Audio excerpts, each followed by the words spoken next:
meditar na palavra de Deus, que está em Mateus, capítulo 5, essa noite.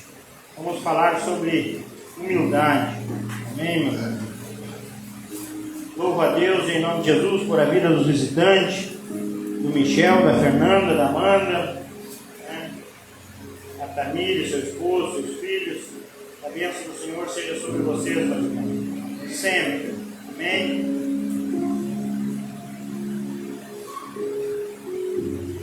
O Sermão do Monte diz assim, no Mateus 5: Vendo Jesus as multidões, subiu ao monte e, como se assentasse, aproximando-se de seus discípulos, ele passou a ensiná-los, dizendo: Bem-aventurados os humildes de espírito, porque deles é o reino dos céus.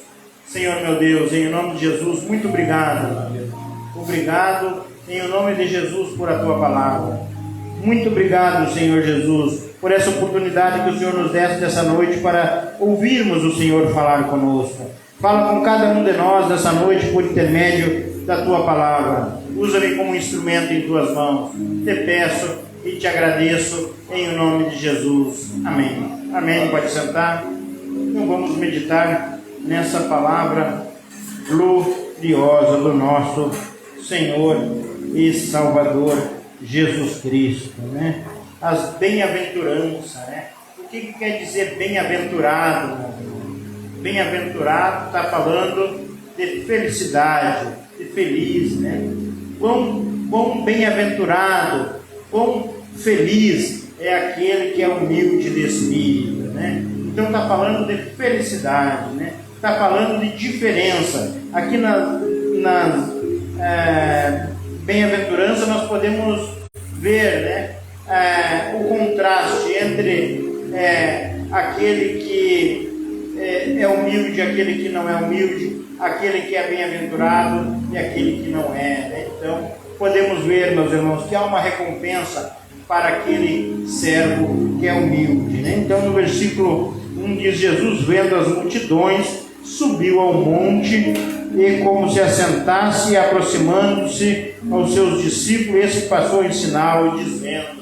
Então Jesus, quando ele viu as multidões, o objetivo de Cristo era ensinar, meus irmãos.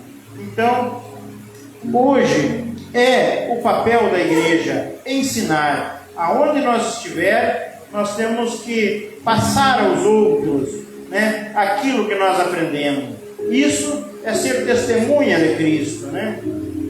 Atos 1:8 diz: Recebereis poder, descer sobre vós o Espírito Santo, para serdes minhas testemunhas, né? Então Jesus, ele nos comissionou, ele deu uma ordem aos seus discípulos em Marcos, né? Ide por todo mundo, pregar o evangelho a toda criatura, né? Quem crer e for batizado será salvo. Então nós temos incumbidos de pregar o evangelho. Nós quem? A igreja, né? Aonde nós estiver, nós temos que seguir os passos do mestre, né? Jesus deu essa ordem, a grande comissão, né, de Mateus 28, né? Ele diz que é para ir e pregar o evangelho do Senhor, né? Batizando em nome do Pai, do Filho e do Espírito Santo. E o Senhor Jesus diz que Ele está conosco, né, até a consumação do século. Então não venhamos temer, mas que venhamos ter esse desejo que tinha Cristo de pregar a palavra de Deus, né? Então não há salvação sem a pregação do evangelho, né? Como que vão crer se não ouvirem a palavra, né? Então o primeiro passo na salvação começa com a pregação. E Jesus, aonde ele estava pregando, e as multidões se reuniam diante dele. E podemos ver aqui no versículo 13 a primeira bem-aventurança, né? A primeira, vamos dizer assim, orientação de Jesus, né? Sobre o que ele fala? Sobre a humildade, né? Ele diz: Bem-aventurados os humildes de espírito, porque deles é o reino dos céus. Bem-aventurado, bem mais que feliz, meu irmão. Os humildes de espírito, porque deles é o reino dos céus. Por que eu falei do contraste? Que está falando que aquele que não tiver um espírito humilde, aquele que não for humilde, ele não será salvo, meu irmão, né? Nós temos que reconhecer a nossa pequenez, né? Como diz o Salmo 103, né? falando das misericórdias do Senhor. O Senhor não nos trata segundo os nossos pecados, né? No Salmo 130 ele fala, senão quem subsistiria, né? Se o Senhor fosse nos tratar segundo os nossos pecados. Então, nós temos que reconhecer, como diz no Salmo 103, versículo 17, o Senhor conhece a nossa estrutura e sabe que somos pó. Somos pó, não somos nada, meus irmãos, né? Então, nós temos que reconhecer a nossa natureza, quem somos, né? Diante de um Deus tão grande, né? O nosso Deus, sim, Ele é grande, Ele é poderoso, Ele pode todas as coisas, né? Isso quer ter um coração humilde, né? Um coração manso, né? Então que Jesus crie no nosso coração essa virtude, né? Essa humildade, para nós seguirmos os seus passos, né? Porque disso depende o reino dos céus. Bem-aventurados os humildes de espírito, porque deles é o reino dos céus. Quem é que vai habitar no reino dos céus? Quem tiver essa virtude, né, meu irmão? Humildes de espírito. Quem é esses humildes de espírito? É aquele que confia no Senhor, é aquele que guarda os seus mandamentos, é aquele que obedece ao Senhor, é aquele que conhece a si mesmo, né? Como diz a palavra, né? Que sabe, o Senhor conhece a nossa estrutura e sabe que somos pó, né? E reconhece, como diz Tiago, sois apenas como a neblina. Tu olha, tu volta a olhar, tu já não vê mais, né? Isso que é ser humilde de espírito. É verdade, Senhor, quando estivermos orando, né? Senhor, eu sou o que a tua palavra diz que eu sou, Senhor, né? Eu sou como a neblina. O Senhor sim é eterno, né? O Senhor é imortal. O Senhor é o começo, o meio e o fim. O Senhor é todas as coisas, né? O Senhor é a minha salvação. O Senhor é a minha rocha, né? Em ti há salvação, né? Como diz a palavra de Deus em Atos, fora não há outro nome dado entre os homens pelo qual importa que sejamos salvos. Senhor, em ti sim, como diz Isaías 40, quem na concha da mão colocou as águas, mediu os céus a palmo, considera as nações como um pingo de água que cai no balde, conta as estrelas e chama todas elas pelo nome, né? Esse é o nosso Deus, que habita no céu e tem o céu como trono e a terra como estrado dos seus pés. Sendo um Deus tão grande, mesmo assim Ele habita no nosso coração, né? Como diz a palavra de Deus em João, né? Aquele que crê, aquele que guarda a minha palavra, meu Pai o amará. Viremos a Ele, faremos nele morada, né? Então, quando nós dissermos que amamos ao Senhor, a prova diz que nós temos que guardar os seus mandamentos, né?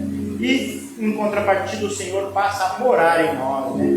Diante de Deus tão grande, Ele mora dentro de nós, né? Mas para isso temos que ser servos, temos que obedecer a sua palavra, né? Bem-aventurados os humildes de espírito, porque deles é o reino dos céus. Humilde aqui não é pobreza não, meus irmãos, né? Está falando de humildade de coração, está colocando a sua posição perante o seu Deus, né? Isso que está falando, humildade de espírito, né? Como que nós nos portamos diante do Criador, né? Está falando disso, como o pastor falava ali, o João Batista, né? Assim como o João Batista, né? Senhor, eu não sou digno de carregar as suas sandálias, de desatar as suas sandálias. Isso é humildade, humilde de espírito, né? E reconhecendo que Ele está diante de Deus tão grande, né? É assim que nós temos isso que é humildade do espírito. Quando viermos à casa do Senhor, nós temos que ter a certeza, né? Ter reverência, sabendo que o Senhor está nesse lugar, né? Então, é isso que é ser humilde de espírito, meus irmãos. Amém? Temos que reconhecer essa soberania do Senhor, né? Como diz Romanos 9, né? Quem és tu, homem, para discutires com Deus? Não tem o oleiro, né? Direito do barro de fazer um vaso de honra, outros para desonra, né?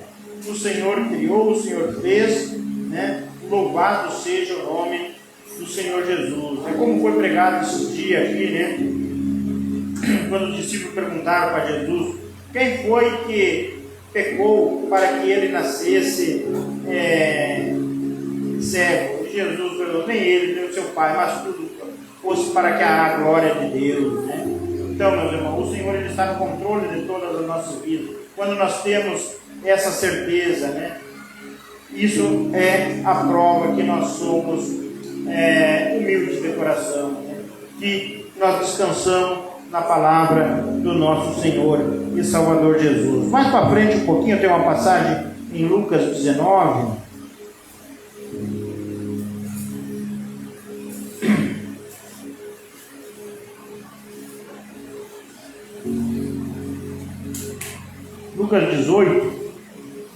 Lucas 18 fala da parábola do fariseu e do publicano, né? Diz, propôs também essa parábola a alguns que se confiavam em si mesmo, por considerarem justos e desprezavam os outros. Aqui Jesus está dando exemplo de uma oração, né? Oração do publicano e do fariseu, em Lucas 18, 9, né? Então, aqui nós vamos poder ver claramente aquele que é humilde e aquele que não é. Então, no versículo diz que o fariseu, ele confiava em si mesmo e se considerava justo diante dos outros. Então, ele não era humilde, ele era arrogante, ele se achava justo, né, diante dos outros. E no versículo 10, 2 homens subiram ao templo com o propósito de orar, um fariseu e outro publicano. O fariseu, posto em pé, orava de si para si, desta forma: ó Deus, graças te dou, porque não sou como os demais homens, roubadores, injustos e adúlteros, nem ainda como esse publicano. Jejuo 2 vezes por semana e dou o dízimo de tudo quanto tenho. O publicano, então, em pé, longe, não ousava nem ainda levantar os olhos no céu, mas batia no peito, dizendo: ó Deus, sê propício a mim, pecador. Está vendo? O fariseu, ele orava de si para si, ele se achava melhor que os outros, o eu estava dentro dele. Mas aquele publicano, ele orava silenciosamente a Deus, né? Estando em pé, longe, não ousava ainda levantar os olhos ao céu, mas batia no peito, dizendo: sê propício a mim, pecador. Aqui vimos claramente, meus irmãos, um exemplo de uma pessoa humilde de espírito, né? Onde o eu desaparece e entra Deus. Senhor, eu careço do teu perdão, sê propício a mim, eu reconheço que eu sou um pecador e eu careço do teu perdão. Isso que é ser humilde de espírito, né? Quantas pessoas você muitas vezes vai pregar o evangelho e elas dizem assim: mas eu sou uma pessoa boa, né? Eu não faço mal para ninguém. Tudo bem, aí está certo. Mas a palavra de Deus, ela vai além. Ela diz em Romanos 3,10 que todos pecaram e todos carecem do perdão de Deus, né? Então, a pessoa, ela tem que... A palavra de Deus, ela é completa, né? Então, temos que entender que todos pecaram, todos exigem se arrepender, né? Então, temos que ter esse coração humilde, né? E nos arrepender dos nossos pecados, entender que o Senhor, Ele é soberano. O eu tem que desaparecer de dentro de nós, né, meu irmão? Eu fiz isso, eu. Não. Aquele que é humilde, o eu desaparece no coração, né? Como diz a palavra do Senhor, né? Convém que ele cresça e eu diminua, né? Então, João Batista, ele diz: convém que o Senhor cresça e eu diminua. Então, que o Senhor apareça, que o nome de Deus seja glorificado. Isso que importa, nós levarmos pessoas a conhecer a Cristo, né? Mostrarmos o caminho. Isso que é ser testemunha, né? Isso que é ser humilde, meus irmãos. Há uma recompensa para aquele que é humilde, como o próprio Senhor Jesus em Filipenses, né? Fala do exemplo de Cristo na humilhação. Deixa eu achar aqui onde que está.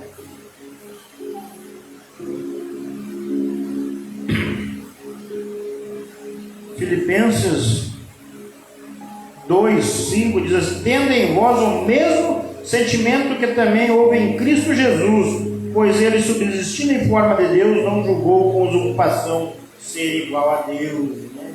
Então, vamos dizer assim, Cristo, sendo Deus, Ele entrou no nosso meio, Ele se fez homem. Vamos dizer assim, Ele não usou desse direito quando Ele estava diante dos homens, né? Ele se fez homem, Ele padeceu, Ele sofreu como cada um de nós, né? Então, lá na cruz, quando Jesus, antes talvez de Jesus ser crucificado, né? Ele podia clamar ao Pai, e ele diz que o Pai enviaria anjos e o livraria, né? Mas ele não fez isso, né? Ele diz assim, ó, então por isso que a Bíblia diz que ele se desproveu desse direito, e ele diz assim, ó, Pai, se possível, passa de mim esse cálice, contudo não seja feita a minha vontade, mas a vossa vontade, né? Isso que é ser humilde, meu irmão. O nosso Senhor, Ele, sendo Deus, ele abriu mão, um exemplo desse direito, para se fazer carne, encarnar, levar sobre Ele todos os nossos pecados, para nos dar a vida eterna, né? Para salvar todos aqueles que creem.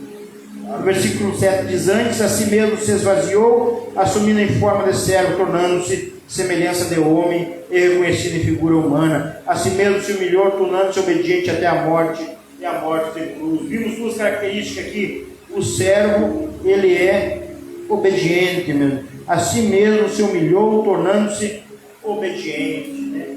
Então, a característica daquela pessoa que ela é humilde, ela é servo de Deus, né? Esvaziou-se de si, né? Então, convém que o Senhor cresça e eu diminua, né? Como Jesus diz, não vim para fazer a minha vontade, mas a vontade daquele que me enviou, né? Isso que é ser servo, isso que é ser humilde, né?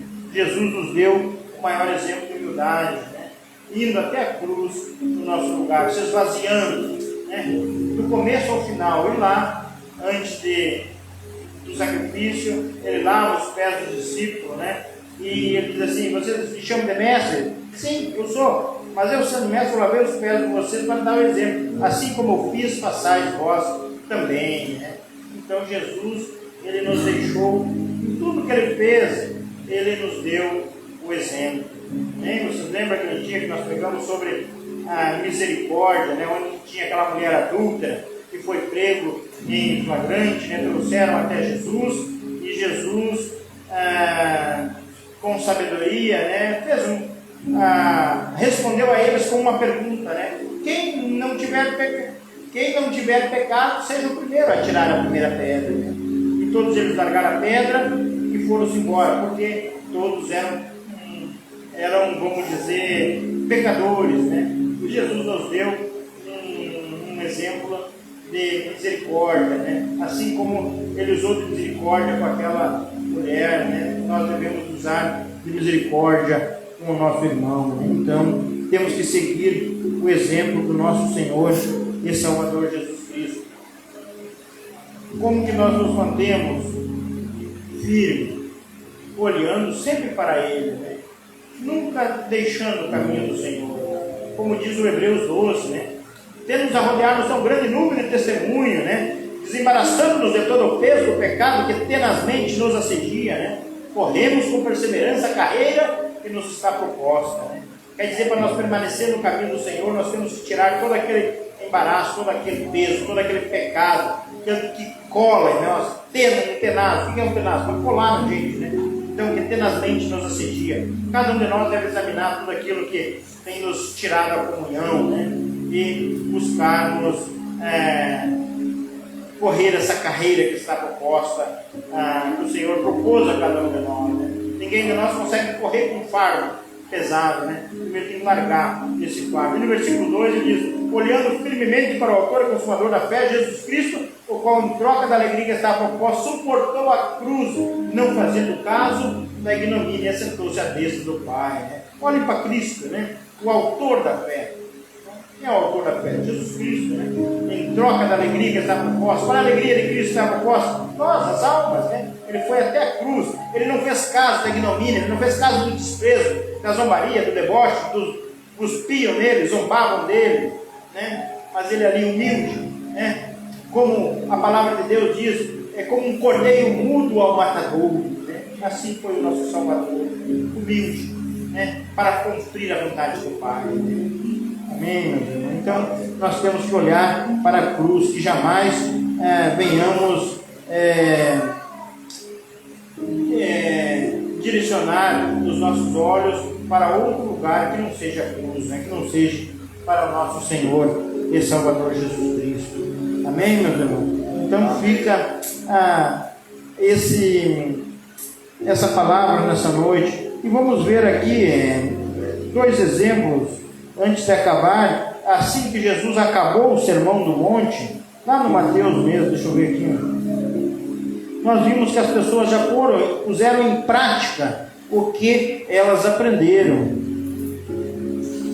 Mateus 8 diz assim, a cura de um leproso, né? Jesus subiu ao monte, e aí falou as bem-aventuranças. Quando Jesus desceu do monte, diz assim, descendo ele do monte, grande multidão o seguiu. E eis que um leproso, tendo-se aproximado, adorou, dizendo, Senhor, se quiseres, pode purificar. Ele entendeu a mensagem. Pode ver que aqui, o primeiro milagre, assim que aconteceu depois que ele desceu do monte, aquele leproso já pôs em prática, ele ouviu a palavra de Deus, né?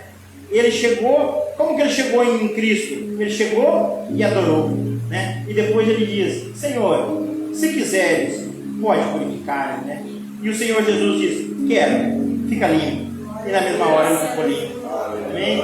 Humildade, ele pôs em prática. O próximo versículo fala do centurião, né? No 5, tendo Jesus entrado em Cafarnaum, sentou-se ali um centurião, implorando, Senhor, o meu criado jaz em casa de cama, paralítico, sofrendo horrivelmente. Centurião era vamos dizer assim, um capitão, comandante de uma companhia de 100 homens, né? Vimos aqui que ele já, no início, ele já é um homem humilde. Ele foi buscar o seu servo, né, que estava horrivelmente doente, né? Então ele tinha preocupação com aquele servo que estava doente. E diz assim, Jesus lhe disse, eu irei curá-lo. Mas o centurião respondeu, Senhor, não sou digno que entre em minha casa, mas apenas manda com a palavra e o meu servo será curado. Humildade, né? Ele foi buscar pelo servo dele, né, pelo soldado dele, né? E quando chegou diante de Jesus, né, ele reconheceu que estava diante de uma autoridade, né, máxima, suprema, diante de Deus, do Salvador, né? Senhor, não sou digno, né? Manda com a palavra, eu creio, e se o Senhor mandar, o meu servo será curado. E assim aconteceu, segundo a palavra dele, o moço dele foi curado. Amém? Humildade. Então, Jesus começa o sermão dele para a pregação, né? Bem-aventurados humildes de espírito, porque deles é o reino do céu. E aqui vimos, né, depois que ele desce do monte, recebeu uma instrução. Aqueles que ouviram e creram já foram em prática na mesma hora, né? O leproso e assim como esse centurião. É o que nós temos que fazer ao sair daquela porta hoje, né? Pôr em prática a palavra de Deus. Quando nós saímos daqui, né, nós temos que ir com essa palavra humildade para nosso coração, assim como o Senhor Jesus nos deu exemplo. Amém? Deus abençoe a todos, tenham uma boa noite, um bom descanso em nome de Jesus. Eu agradeço pela oportunidade.